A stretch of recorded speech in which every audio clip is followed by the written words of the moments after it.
They were a band that popped out of a basement, armed with an engineering genius and a sound so huge it practically defined an era. Guitarist and bandleader Tom Scholz left a good-paying job at Polaroid literally to take a chance on rock and roll, as the lyrics of their song Feelin' Satisfied suggested. Boston's first album, a total surprise, not just to the band, but their label as well. It sold millions and carved their name into rock history. Then came the follow-up, Don't Look Back. It stormed onto the charts, hitting #1, and get this, it sold 1 million copies in its first 10 days out. Sounds like a clear win, right? Well, Scholz actually felt the album was ridiculously short and rushed, a compromise that he felt pushed into. He also felt that organized crime, believe it or not, hurt the album's longevity. These feelings, a crack in the shiny surface of success, wasn't just a passing thought though. It was a sign, an early warning of the massive pressures and artistic fights that would pretty much define Boston's career. So was Don't Look Back the amazing second act everyone wanted? Or was it a sign of trouble ahead? Let's talk about it in today's video. To really get the story of Don't Look Back, you've got to understand just how big of a deal its predecessor was. Boston's self-titled debut album, which was dropped in 1976, wasn't just a hit record, it was a full-blown phenomenon. It became the biggest selling debut album by any artist at the time, eventually selling 17 million copies in the US alone. Songs like More Than a Feeling, Peace of Mind, and Foreplay Long Time weren't just radio hits, they were anthems, perfectly blending hard rock energy with complex melodies and Brad Delp's incredible voice. Boston, even to this day, is a staple of classic rock radio. The band, who nobody really knew before, were suddenly even making their New York debut at the legendary Madison Square Garden in 1977. Boston had been famously passed over by so many record labels in the early days that Scholz told an interviewer shortly after the first album took off, he met with one of the label heads who he just bumped into, whose company passed on the band. The label head told Scholz he was actually on vacation when the demo tape arrived at their office, so he didn't hear the band, something he obviously regretted. Meanwhile, his own label's head, Walter Yetnikoff of CBS Records, told Rolling Stone, "I didn't even hear the first album until it was platinum." This kind of out-of-nowhere success, born from Scholz's super careful basement recordings, cast a giant shadow. The pressure on him and the band to cook up a follow-up that could match or even top that kind of achievement was immense and pretty much impossible. In the here today, gone tomorrow music world of the 70s, a 2-year gap between albums, well, not totally unheard of, felt like forever to antsy record executives and a fan base who was simply hungry for more. Boston's record deal with Epic Records was reportedly for 10 albums delivered over 6 years, which was the industry standard in the 70s. The world was watching, expecting another masterpiece from the unlikely rock heroes who seemed to have found a formula for arena rock. The weight of expectation, it would become a real test, forging not just new music, but new tensions too. At the very core of Boston's unique sound and their whole story was Tom Scholz, an MIT grad, an engineer, an inventor, and a notorious perfectionist. Even though their debut album's success opened the doors to the fanciest studios in the world, Scholz went right back to his sanctuary, that humble basement studio he dubbed Hideaway Studio. It was there, surrounded by custom-built gear and his nonstop quest for the perfect sound, that Don't Look Back started to come together, pretty much like the first album. Scholz even joked that Boston was, and I quote, "the only multi-million selling basement band that never left the basement." Within a year of the group's debut record coming out, disc jockeys would play Foreplay Long Time, while also chastising the non-appearance of a follow-up. Scholz told Rolling Stone in 1978, "We could have put out a decent album last fall. It would have had 2 or 3 good songs on it, but I didn't want to do that. A lot of people were kind of waiting in the bushes to see if we were going to do that." The recording process, which went on in 1977 and 1978, was mostly centered around Scholz's singular vision and his ability to play a whole bunch of different instruments. He handled almost all of it: pianos, organs, lead and rhythm guitars, bass, and a whole slew of special effects. Brad Delp, with that unmistakable voice, laid down lead and harmony vocals and also chipped in on acoustic guitar and percussion. Sib Haitian played the drum tracks, though Scholz's perfectionism was so intense that he supposedly made over 60 edits to Haitian's parts for the title track alone before he was happy. The other official band members, guitarist Barry Goudreau and bassist Fran Sheehan, actually had surprisingly little to do with the recording. Goudreau only played lead guitar on a few tracks, and Sheehan had pitched in on just one song. This setup, where the studio creation was mainly Scholz, Delp, and Haitian, was a lot like how the first album was made. It also subtly hinted at how Boston was structured internally, less like a traditional band all working together and more like a vehicle for Scholz's carefully crafted musical works. This setup also hinted that the band might not work for everyone in the long run, foreshadowing some future internal changes and departures. But you may be surprised to learn that despite the increased pressure to deliver with their second record, Scholz told the Green Day Gazette, "I was much more nervous on the first record, for two reasons. The facilities I was using, I had nothing but bare essentials then. I was worried about the fact that I didn't know what would happen with the record. This time I knew I had a background to make a decent sounding recording." And once again, the album proudly stated no synthesizers or computers used, showing Scholz's dedication to real layered instruments in an age that was getting more and more into electronic sounds. He also detested Epic Records' marketing department, placing advertisements for their first record that read "Better Music Through Science." He hated the fact that people would think that since he was an engineer, he created his music with numbers and a computer. Apart from Scholz's perfectionism, there were several other reasons why Boston's second album was delayed. Scholz spent about $150,000 to update his studio equipment, which took 3 months to complete. His new studio included a 24-track console, limiters, oscillators, compressors, a harmonizer, and a spectrum analyzer which calibrated tonalities in intricate scientific detail, as the Boston Globe put it. Scholz remarked, "This is what I bought with my money from the first album. It was either that or widen my basketball court." Further adding to the delays was that Scholz claimed it took him quite a long time to write songs. He also discovered that some of the tape in his home studio was dead, and then he found it difficult to find the same stock of tape from suppliers. Then there was a huge snowstorm that hit Boston in early '78 that resulted in a lot of dampness in his basement studio, which threw off some of the equipment. Add to that his basement studio flooding, and the album took longer than expected. But the problems didn't end just there. Another reason for the delay was the band's business end, which underwent some changes as their manager quit on the band's first tour for their debut record. It resulted in Scholz having to become a stand-in manager, and the band had to make a huge cash settlement with that manager who left. Scholz added, "Girlfriends sue boyfriends. People you hardly know claim they were your manager. Legally, it's very complicated." Scholz also revealed to the American Austin Statesman that the band did lose money on part of their first tour, and because of this, he felt like he needed to get more involved on the business side of things. Even though Scholz wanted to carefully build his follow-up masterpiece at his own speed, the realities of the music business started to pile on the pressure.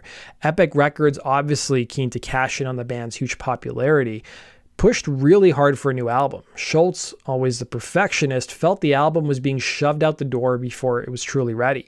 Couple this with a tour that had already been booked to promote the unfinished second album, and timing wasn't on his side. Scholz even complained while doing press for the second album that the pressure from the label and the upcoming tour resulted in it not being properly mixed, and that he wasn't happy with the second side of the record, telling the Toronto Star, "I guess I'm a little disappointed with the final result. I never did a final mix down for some of the pieces. What you hear comes from the practice mixes when the various musical elements on tape are blended." The album ended up being completed about 10 days before the first date of that already planned tour. This fight between artistic vision and what the record company wanted wasn't just some minor squabble. It was a big deal that would cause problems for a long time to come. Scholz told the Boston Globe, "It's getting to the point now where some people who were saying, 'Take your time, get the best record possible,' that's the important thing, are now saying, 'Gee, you really better put your record together, put Louie Louie on it or whatever, just get it out.' Lately, there's been a great deal of pressure. It's been really bad. Agents and people like that are getting really nervous." Even before the album came out, the band was catching flack from the rock press.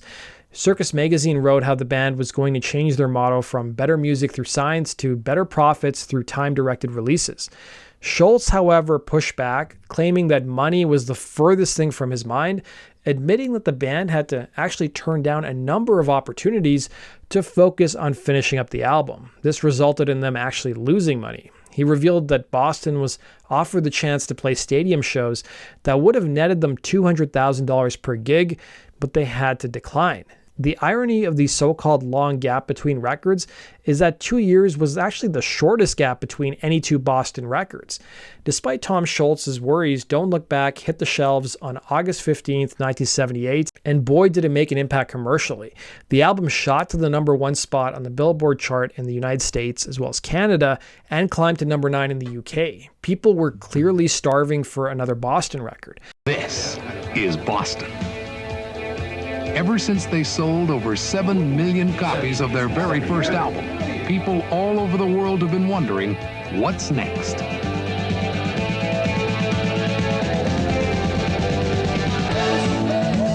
Don't Look Back. The new Boston album is in the stars. So get this, according to the Boston Globe, the demand for a new album was so insatiable that Tower Records in Los Angeles actually had a separate trailer just for selling Boston's first two albums. In an incredible show of its popularity, Don't Look Back sold over 1 million copies in just 10 days of its release and ended up selling 4 million copies in the first month. By April of '96, it had been certified 7 times platinum in the States. Talk about a hit. The album's success got a big boost from the title track. It was released as the first single in August of '78. It climbed to #4 on the Hot 100 chart and became one of the band's most classic anthems. This was followed by A Man I'll Never Be, which came out in November of '78, which reached #31, showing off the band's knack for powerful rock ballads. The third single, Feelin' Satisfied, which came out in March of '79, peaked at #46, keeping the album all over the airwaves.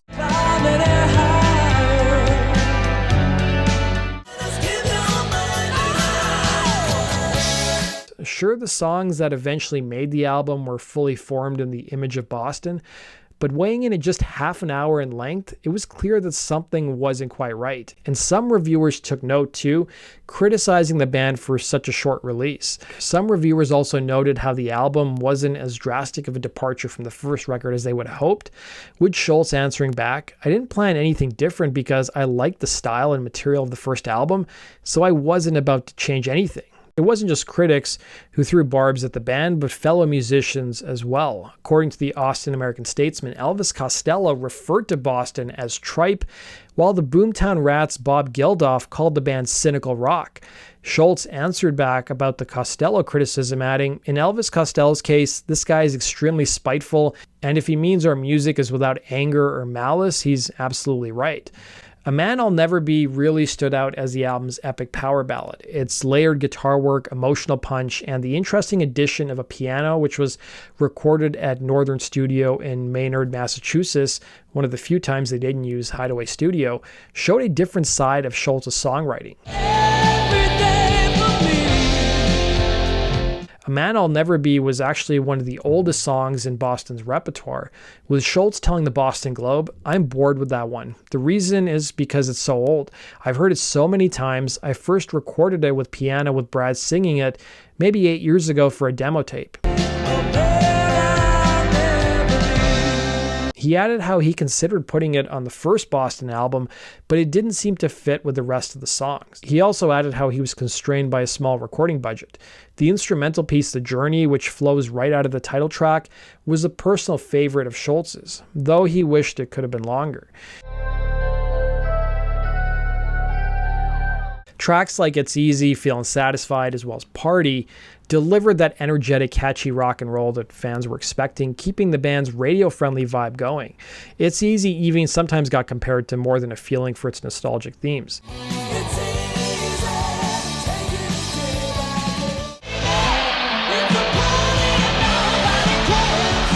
Scholz later revealed about the album, "Don't Look Back was rushed. Even though it came out a year after the record company wanted it, I let it go early and that meant I wasn't satisfied with some of it. Next time, I'm not going to listen to anybody." Talk about foreshadowing. To back up their massive second act, Boston went on a pretty huge world tour that covered 1978 and 1979. The Don't Look Back tour had the band playing about almost 200 shows across the world, performing their now bigger list of hits to giant audiences. That pressure cooker atmosphere around Don't Look Back directly planted the seeds for some major trouble down the road. The most immediate fallout was the painfully long wait for Boston's third album. What fans hoped would maybe be another 2 to 3 year wait stretched into an 8-year silence on the new album front. The Don't Look Back tour lasted for nearly 2 years and featured a 40-foot long pipe organ, which was constructed for a reported cost of $100,000. It was actually named Bernie by the band. Tom told Rolling Stone, "When I got off the road, I wasn't sure that I wanted to ever go on tour again. Brad told me that he didn't ever want to go on tour. I was going to hang it up and just record. I took a little time off after Don't Look Back. I was drained. I was more than drained. I was demoralized. I wasn't sure I wanted to be in the music business. I didn't like what I had seen.